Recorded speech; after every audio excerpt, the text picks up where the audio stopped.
Hello everyone, how's it going? I am WoWcrendor, and welcome to the 5th episode of World of Crendor, where we are going to be answering your questions yet again. So if you have a question you would like to submit for the next World of Crendor, email that question to worldofcrendor@gmail.com, and you may be on the next episode. Well, your question would be on the next episode, not actually you. You get it. Okay. First question.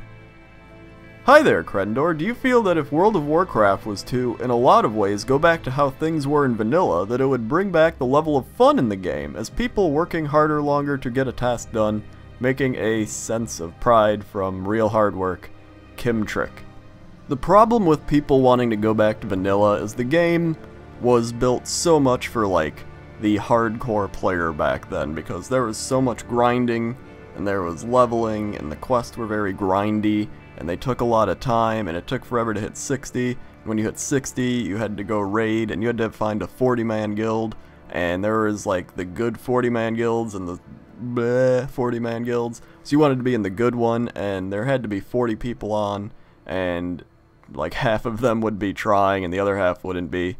It was very fun socially, because there's 40 people, and you get to know a lot of people, but gameplay-wise, it was not the best, and I think that's what people remember. They remember all the social fun times they had with their friends back then, and they don't really remember as much the gameplay and how Lucifron was so boring and Molten Core was so boring.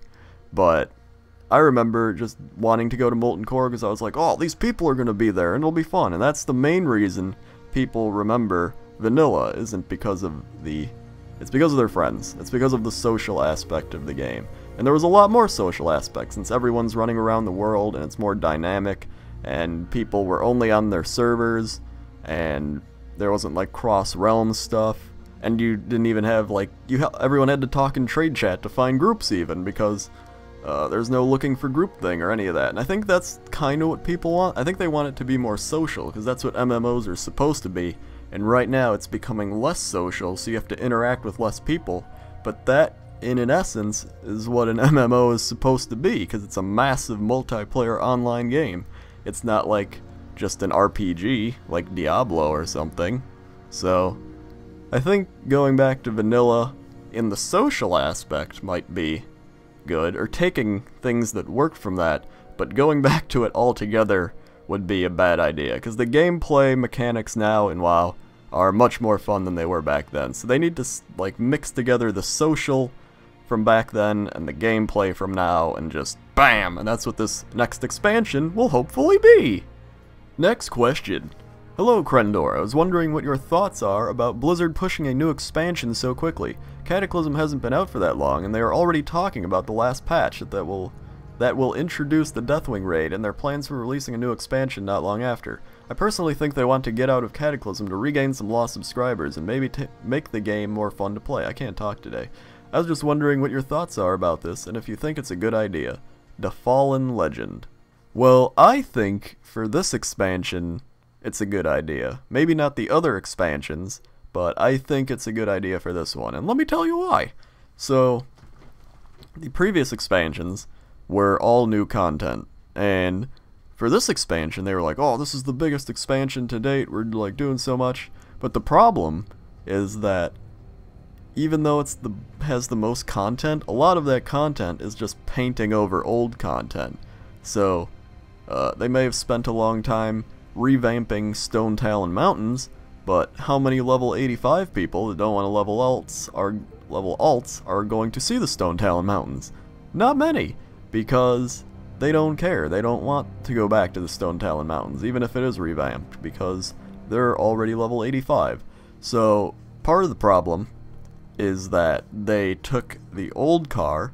I made this analogy in my video I talked about in the first episode of World of Crendor, where I linked you to this video where I went over a bunch of stuff, and I guess I'll link it again. There, you can go watch it again. It opens in a new window, so it's all good. If you don't want to watch it, that's good too. But you paint over an old car, okay? So you have a car you had from like 4 years ago, and you can either have that old car with a new coat of paint and like a new CD player or like a couple new features, or you can have a brand new car. obviously, you're gonna take the brand new car. Like, you can take the old one and it might be fun for a little while, but it's gonna get older a lot faster than the new car would, because the new car is new. So with Burning Crusade, you had Outlands, you had all these new zones, you had, you know, places nobody's ever seen before, while in Cataclysm, you had, like, how many new zones? Vashjir, well, it was like 5 new zones? 5 new zones and all the revamped old zones. But the 5 new zones, it was in old Azeroth, so it just felt like, I don't know, it just didn't feel like a new place. Like, the thing with Northrend and Outlands is all the zones are connected, really, and for some reason, I think that makes it feel like newer and more fun or something. That might just be me, but that's what I think. And, like, the new battlegrounds are so boring. Granted, I'd probably rather play the 2 new battlegrounds than I would Isle of Conquest or whatever that thing is, because that's really boring and bad. But hopefully what I'm thinking of with the next expansion is they focus on, like, arenas and make that more competitive, like on a competitive scene, and maybe like splitting the talent trees so there's like a PvP talent tree and a PvE talent tree instead of just combining all the talents in one talent tree. And they could focus on what other games are doing with things like world events, where you're like, there's just a boss fight. I talked about this last time too, so I don't want to rant on it, where like everyone can just go and take part in that, kind of like what Warhammer and Guild Wars are doing.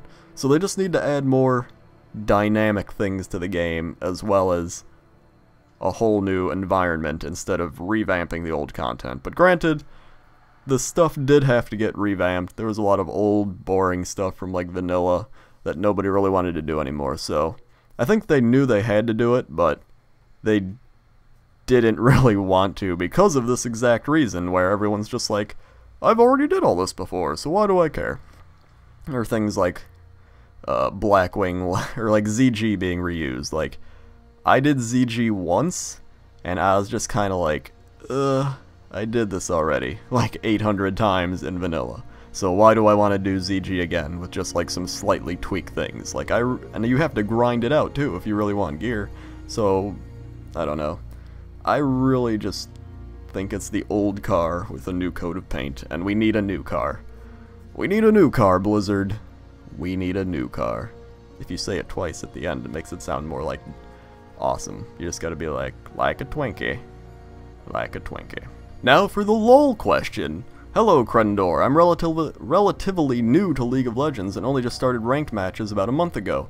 However, I hit a bout of bad luck when I started and ended up losing 4 of my first 6 matches, dropping my elo down into the 900s, also known as elo hell. And unfortunately, I can see why it has been called that by many players. I've run into a number of trolls and rude assholes who either mess around the whole game or spend it insulting everyone else, teammates and opponents alike, as well as people who deliberately leave during the champion selection to mess up the setup in a way that they can't get reported over. However, being a long-time online gamer, I've also seen these kind of people in games that don't use any sort of ranking system, and with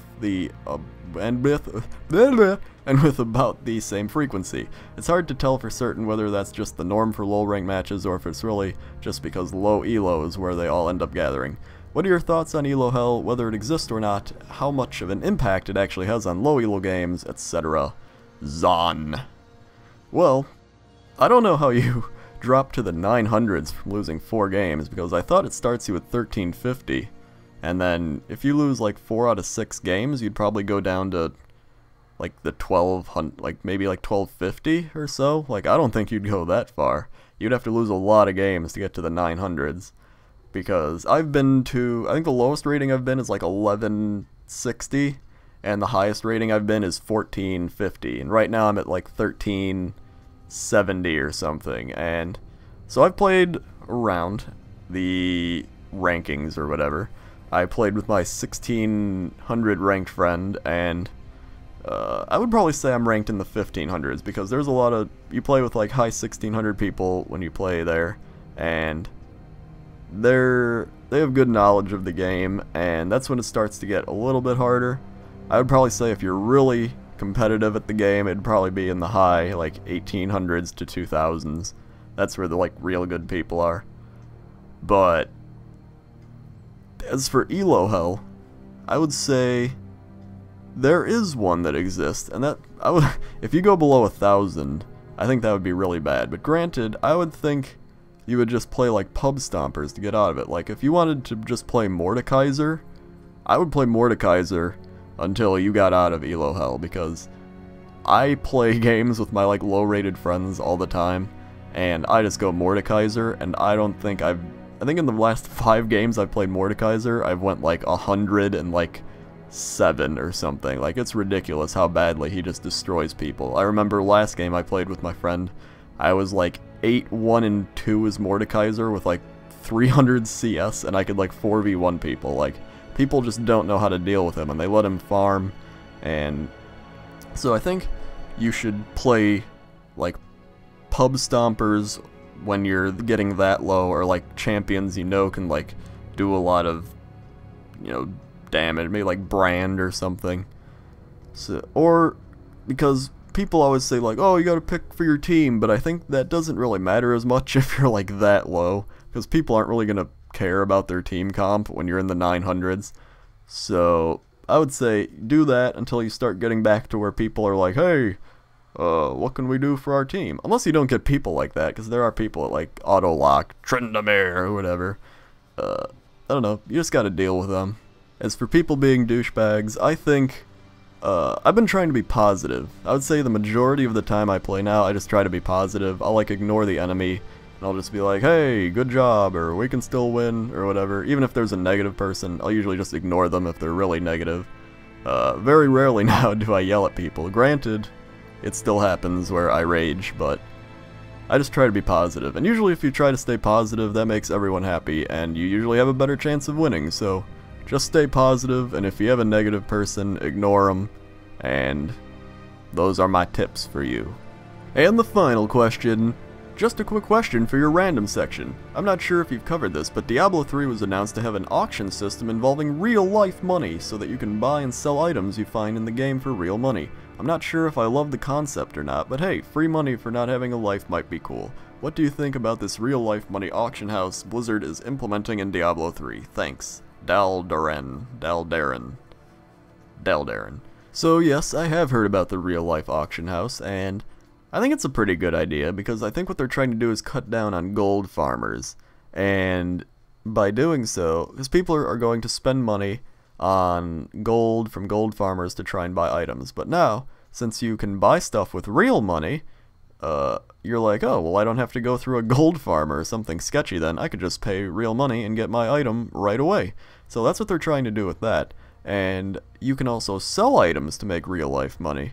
But people are like, oh man, I'm already going to be rich from this. But the problem is, people forget how the market works, which is, you're gonna have to really be farming a lot and getting some rare items to be making like good money, because there's just gonna be super inflation and all those economy type words you can throw in there, because if everybody's super grinding out stuff to make money, the price will drop greatly unless you have like a super rare item. So unless you're like playing this game like hours upon hours and you're like sole purpose is to make money, which I would imagine would get really boring after a while, those are the people that'll make like some actual money. But I probably wouldn't quit your day job to play Diablo 3 and make money off that.